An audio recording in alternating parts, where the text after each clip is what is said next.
ஆறுமுகம் அருளிடும் அனுதினமும் ஏறுமுகம். உலகெங்கும் உள்ள தமிழ் நெஞ்சங்களுக்கும் ஆன்மீக சொந்தங்களுக்கும் அன்பான வணக்கங்கள். நான் உங்கள் ஜோதிடர் கண்ணன் சின்னராஜ். இந்த பதிவில் நம்ம பார்க்கக்கூடியதுங்க, மகர ராசி மகர லக்ன அன்பர்களுக்கு சுக்கிர பகவான் பயிற்சி பலன்கள் பற்றி பார்க்க போகிறோம். நம்ம சேனலில் முதல்ல பார்க்கக்கூடியவங்களாக இருந்தால் சப்ஸ்கிரைப் பண்ணுங்கள், பெல் பட்டனை அழுத்துங்க, ஆல் ஆப்ஷனை கொடுங்க. இந்த சுக்கிர பகவான் பயிற்சி அப்படிங்கிறது எந்த தேதியிலிருந்து எந்த தேதி வரைக்கும் நடக்க இருக்குது அப்படின்னு சொல்லி பார்த்தோம் அப்படின்னா, விசுவாவசு வருடம் தை மாதம் 22ஆம் தேதி வியாழக்கிழமை 5/2/2026 அன்று மகர ராசியில் இருந்து கும்ப ராசிக்கு சஞ்சாரம் செய்ய பயிற்சியாக போகிறாருங்க சுக்கிர பகவான். அதே சமயம் மாசி மாதம் 17ஆம் தேதி ஞாயிற்றுக்கிழமை 1/3/2026 வரை கும்பராசியில் பயணம் செய்ய போகிறாருங்க இந்த சுக்கிர பகவான். மகர ராசியில் தை மாதத்தில் ஒரு 8 நாட்களும், மாசி மாதத்தில் கும்பராசியில் ஒரு 17 நாட்களும் இந்த சுக்கிர பகவான் பயணம் செய்ய போகிறாருங்க. இந்த காலகட்டம் அப்படிங்கிறது மகர ராசி மகர லக்ன அன்பர்களுக்கு சாதகமாக அல்லது ஒரு பாதகமாக அப்படிங்கிறத பற்றி பார்க்கலாங்க. அப்படி பார்க்கும்போது மகர ராசி அப்படின்னா உத்திராட நட்சத்திரம் 2, 3, 4ஆம் பாதமும், திருவோண நட்சத்திரம் 1, 2, 3, 4ஆம் பாதமும், அவிட்ட நட்சத்திரம் 1, 2ஆம் பாதமும் சேர்ந்தது தாங்க இந்த மகர ராசி. இந்த மகர ராசி அப்படின்னு எடுக்கும்போது அதிபதி சனி பகவானுங்க. சனி பகவான் கும்பராசிக்கும் அதிபதி சனி பகவான் தாங்க. அப்போ 1க்கும் 2க்கும் அதிபதி சனி பகவான் தாங்க, சரிங்களா? அப்படி பார்க்கும்போது சனி அப்படின்னா ஒரு நேர்மையான ஒரு கிரகம், சரிங்களா? தொழில் காரகன்னு சொல்லி சொல்லலாம், ஆயுள் காரகன்னு சொல்லி சொல்லுவோம். இது அத்தனைக்கும் அதிபதியானவர் சனி பகவான். அப்போது மகர ராசியில் வந்து பார்க்கும்போது சுக்கிர பகவான் தை மாதம் கடைசி ஒரு 8 நாட்களுக்கு மகர ராசியில் சஞ்சாரம் செய்ய போகிற அந்த சஞ்சாரம், அந்த ஒரு காலகட்டம் அப்படிங்கிறது எப்படி இருக்கும் அப்படின்னு சொல்லி பார்த்திங்கன்னா, உங்களுக்கு வந்து பார்க்கும்போது இந்த தருணம் அப்படிங்கிறது தன லாபத்தை ஏற்படுத்தக்கூடிய ஒரு காலகட்டம், சுகத்தை கொடுக்கக்கூடிய ஒரு காலகட்டம், சந்தோஷத்தை ஏற்படுத்தக்கூடிய ஒரு காலகட்டம், மன அமைதியை கொடுக்கக்கூடிய ஒரு காலகட்டம், உங்களுடைய குடும்ப சந்தோஷத்தை ஏற்படுத்தக்கூடிய ஒரு காலகட்டமாக தான் இந்த காலகட்டம் அமைஞ்சிருக்குதுங்க.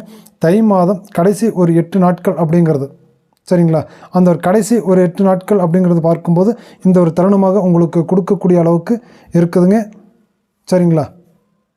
அதே போல் வந்து பார்க்கும்போது உங்களுடைய ராசி மகர ராசியில் இருக்கக்கூடிய இந்த சுக்கிர பகவான் அந்த 1ஆம் இடத்துல இருந்த சஞ்சாரம் செய்யும் காலகட்டம் உங்களுக்கு சாதகமாக தான் இருக்க தவிர ஒரு பாதகமான ஒரு சூழ்நிலையை கொடுக்கக்கூடிய அளவுக்கு இதில் கிடையாது. அப்போ இந்த சுக்கிர பகவானால் நீங்கள் வந்து பார்க்கும்போது முதல் 8 நாட்கள் அப்படிங்கிறது வந்து பார்க்கும்போது உங்களுக்கு நன்மைகள் தான் இருக்குமே தவிர தீமைகள் அப்படின்னு சொல்லக்கூடிய அளவுக்கு இதில் கிடையாதுங்க, சரிங்களா?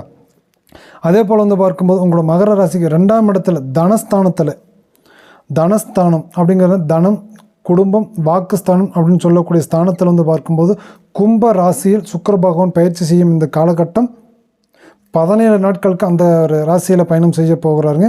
அந்த ராசியில் அந்த பயணம் செய்யும் அந்த ஒரு காலகட்டம் எப்படி இருக்கும் அப்படின்னு சொல்லி பார்த்துட்டோம் அப்படின்னா, லக்ஷ்மி கடாச்சாரத்தையும் சுப லட்சணத்தையும் கொடுக்க போகிறாங்க. லக்ஷ்மி கடாச்சாரம் அப்படின்னாவே என்ன சொல்லுவோம், முகத்தில் கலையம்சம் தோன்றும், வீட்டில் வந்து பார்க்கும் காசு பணம் விளையாடும், நம்மளோட கையில் தனம் தானியங்கள் அதிகரிக்கும், தர்ம சிந்தனைகள் நமக்கு அதிகமாக கிடைக்கும், நல்ல யோசனைகள் வரும், காசு பணத்தில் வந்து நம்ம ஒரு புலக்காட்டுகள் நமக்கு அதிகமாக இருக்கும்.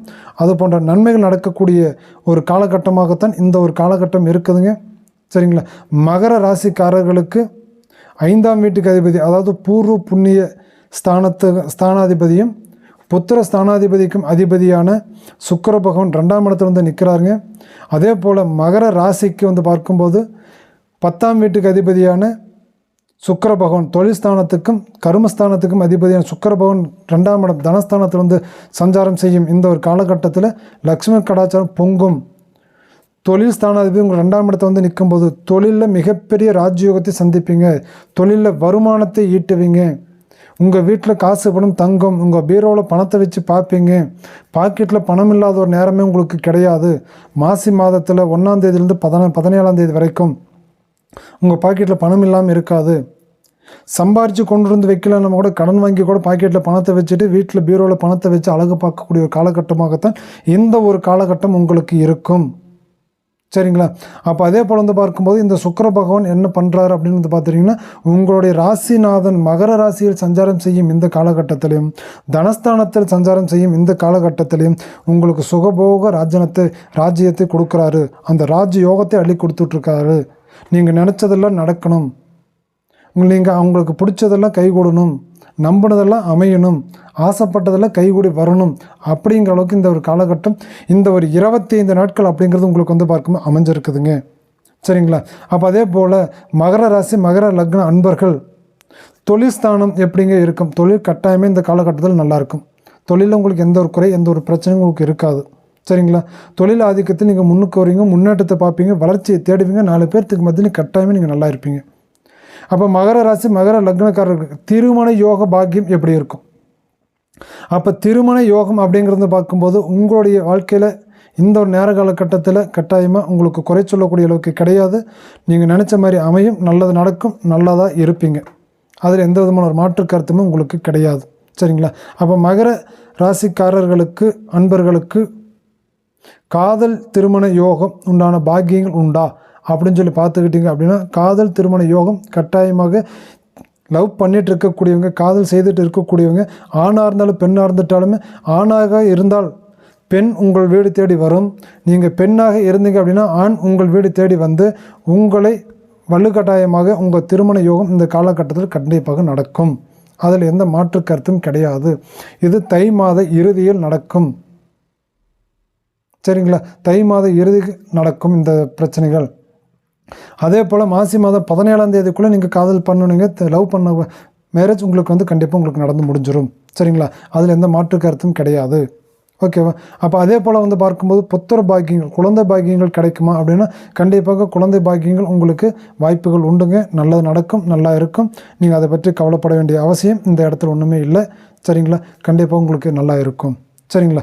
அதே போல் வந்து பார்த்துக்கிட்டிங்க அப்படின்னா, இந்த சுக்கிர பகவான் பெயர்ச்சியினால் இந்த 25 நாட்கள் அப்படிங்கிறது மகர ராசி மகர லக்ன அன்பர்களுக்கு கிடைக்கக்கூடிய பலாபலன்கள், ராசி பலன் அப்படிங்கிறது இப்போ நம்ம இதை பார்த்தாச்சுங்க. சரிங்களா?